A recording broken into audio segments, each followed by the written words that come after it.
সুপ্রিয় দর্শক, এই মুহূর্তের সবথেকে বড় খবর। দর্শক, আপনারা জানেন সুপ্রিম কোর্টের নির্দেশে এই রাজ্যের 25 থেকে 26 হাজার যোগ্য অযোগ্য শিক্ষক এবং শিক্ষাকর্মীর চাকরি বাতিল হয়ে গিয়েছে, যার জেরে রাজ্যের শিক্ষা ব্যবস্থা একেবারে ভেঙে পড়েছে। রাজ্যের শিক্ষা ব্যবস্থার একেবারে বেহাল দশা। আর এর জন্য মুখ্যমন্ত্রী মমতা ব্যানার্জি রাজ্যের প্রধান বিরোধী দল বিজেপি থেকে শুরু করে আইনজীবী বিকাশ রঞ্জন ভট্টাচার্যকে দায়ী করেছেন যে তাদের জন্যই এই সমস্ত কিছু হয়েছে। তার পরপরই যোগ্য শিক্ষক এবং শিক্ষাকর্মীদের চাকরি বাঁচানোর জন্য সুপ্রিম কোর্টের রায়ের পুনর্বিবেচনার আর্জি জানিয়ে আবারও সুপ্রিম কোর্টের দ্বারস্থ হয়েছিল রাজ্য সরকার, যে একসঙ্গে 26 হাজার শিক্ষক এবং শিক্ষাকর্মীর চাকরি বাতিল হলে রাজ্যের শিক্ষা ব্যবস্থা একেবারে ভেঙে পড়বে। তারপর ছিল সুপ্রিম কোর্টের প্রধান বিচারপতি জাস্টিস খান্নার কঠোর পর্যবেক্ষণ যে 31শে ডিসেম্বর পর্যন্ত যোগ্য শিক্ষক এবং শিক্ষাকর্মীরা কাজ চালিয়ে যেতে পারবে, তারা বেতনও পাবে। এই আবহে যোগ্য শিক্ষক এবং শিক্ষাকর্মীরা এসএসসির ভবনের সামনে গিয়ে আন্দোলন করছে। তাদের একটাই দাবি যে তারা এইভাবে আর আশঙ্কার মধ্যে দিয়ে দিন কাটাতে পারছে না। এসএসসি বা রাজ্য সরকার যত দ্রুত সম্ভব সঠিক যোগ্য এবং অযোগ্যদের তালিকা প্রকাশ্যে আনুক। আর এই আন্দোলনের মুখ ছিল চিন্ময় মণ্ডল। চিন্ময় মণ্ডল বারবার এসএসসির চেয়ারম্যানের সঙ্গে বৈঠক করেছেন।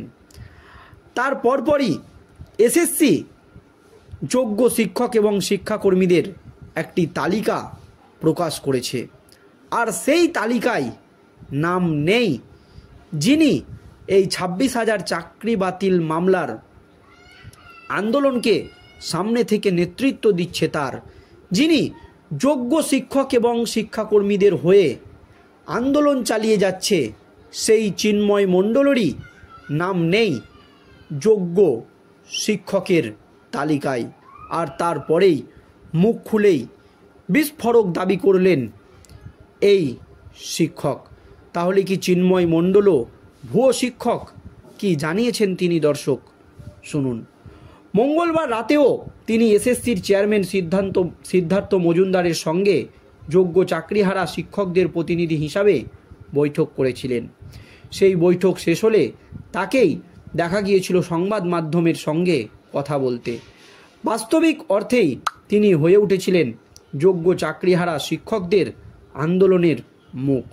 কিন্তু রাজ্য প্রশাসনের তরফে সর্বশেষ যে যোগ্য তালিকা প্রস্তুত করা হয়েছে সেই তালিকা থেকে তিনি বাতিল হয়ে গিয়েছে, তিনি চিন্ময় মণ্ডল। উল্লেখ্য, মঙ্গলবার রাত থেকেই রাজ্যের তরফে প্রত্যেক জেলায় ডিআই অফিসে যোগ্য চাকরিহারাদের নয়া তালিকা পাঠিয়ে দেওয়া হয়। যদিও এই তালিকা চূড়ান্ত কিনা সেটা এখনও স্পষ্ট নয়। ঘটনা হলো, এর আগেও সুপ্রিম কোর্টে যোগ্য চাকরিহারারা শিক্ষকদের একটি তালিকা পেশ করা হয়েছিল। সেই তালিকায় ছিল 17,206 জন, কিন্তু নয়া তালিকায় সেখান থেকে আরও 1,803 জনকে বাদ দেওয়া হয়েছে। বলা হচ্ছে তাদের নিয়োগে কিছু ত্রুটি বা সমস্যা ধরা পড়েছে।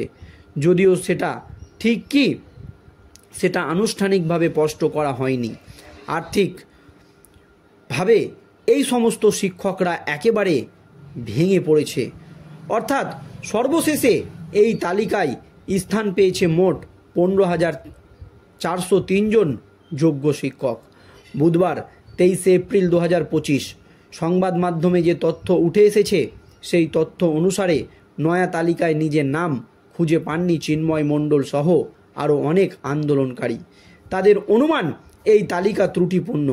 সাধারণত যে শিক্ষকরা যোগ্যতা প্রমাণ দিয়ে চাকরি পাওয়ার পর এক স্কুল থেকে অন্য স্কুলে ট্রান্সফার নিয়েছিলেন, তাদের একাংশের নাম নয়া তালিকা থেকে বাদ পড়েছে। বিষয়টি কর্তৃপক্ষের নজরে আনা হবে বলেও জানিয়েছেন এই শিক্ষক চিন্ময় মণ্ডল। সংবাদ মাধ্যমে তিনি জানিয়েছেন, যোগ্যদের তালিকায় কিছু অসঙ্গতি দেখা যাচ্ছে। মামলাকারী অনেকেরই নাম নেই, আমার নাম নেই। সাধারণভাবে যারা একটি স্কুলে চাকরি করতে করতে পরে অন্য স্কুলে বদলি নিয়েছেন, সেই তথ্য কমিশনের কাছে নেই। ওরা প্রথম স্কুলের কাছেই তালিকা পাঠিয়েছে, তবে আমার নাম প্রথম বা দ্বিতীয় কোনো স্কুলের কাছেই আসেনি। এর কি কারণ, কি ব্যাখ্যা আমার জানা নেই। কি এমন ঘটলো যে আমাদের নাম বাদ পড়ে গেল, বুঝে উঠতে পারছি না। তাহলে এখন চিন্ময়রা কি করবেন? আনন্দবাজার.com অনুসারে তিনি বলেন, যারা নিজেদের যোগ্য বলে দাবি করেছেন কিন্তু তালিকায় নাম আসেনি, আমরা তাদের নাম সংগ্রহ করেছি, একটি তালিকা তৈরি করেছি। এসএসসিকে সেই তালিকা পাঠাবো। যোগ্যরা যাতে চাকরি ফিরে পান তা নিশ্চিত করতে হবে। এই আন্দোলনের আরও এক মুখ মেহবুব মণ্ডলের নাম অবশ্যই নয়া তালিকায় রয়েছে। চিন্ময়ের নাম না থাকা সম্পর্কে তার বক্তব্য হলো, কিছু একটা গণ্ডগোল হয়েছে। অনেকে বদলি নিয়েছেন, কোন স্কুলে তাদের নাম যাবে তা নিয়ে সংশয় তৈরি হয়েছে। এছাড়া কিছু প্রযুক্তিগত ত্রুটিও থাকতে পারে। গুগল ফর্মের মাধ্যমে এই ধরনের শিক্ষকদের নাম, রোল নম্বর সংগ্রহ করা হচ্ছে। এসএসসির সঙ্গে তা নিয়ে আলোচনা হবে। মেহবুবের আরও দাবি, যারা যোগ্য, যারা দাগি নন, আমরা তাদের সঙ্গে আছি। আমরা সমস্ত নথি, সিবিআইয়ের চার্জশিট, উত্তরপত্র যাচাই করে মামলাকারীদের তালিকা বানিয়েছিলাম। তাদের মধ্যে কেউ ভুয়ো নেই, অযোগ্য নেই। নিশ্চিতভাবে এই তালিকায় প্রযুক্তিগত ত্রুটি রয়েছে। সূত্রের দাবি, প্রশাসনের তরফে তালিকা প্রকাশের পর যোগ্যরা স্কুলে কাজে যোগ দেওয়ার বিষয়ে চিন্তাভাবনা শুরু করেছেন। তবে আন্দোলন চলবে, সেটা কিভাবে তা সকলে মিলে আলোচনা করে স্থির করা হবে। কিন্তু এইভাবে যদি যোগ্য শিক্ষক এবং শিক্ষাকর্মীদের লিস্টে নাম না থাকে বা এই লিস্টেও ত্রুটি ধরা পড়ে, তাহলে কিন্তু অযোগ্য শিক্ষক শিক্ষাকর্মীরা এবার কিন্তু দাবি করবে যে তারাও যোগ্য।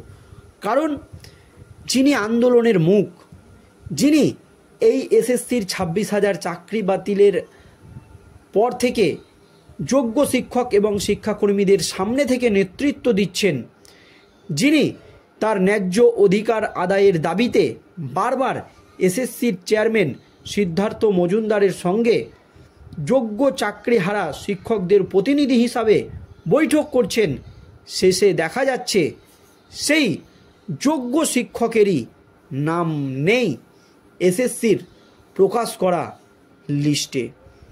তাহলে এখন যে যোগ্য এবং অযোগ্যদের তালিকা রাজ্য তৈরি করছে, সেই তালিকাতেও কি গরমিল? এই প্রশ্নই কিন্তু উঠে গিয়েছে।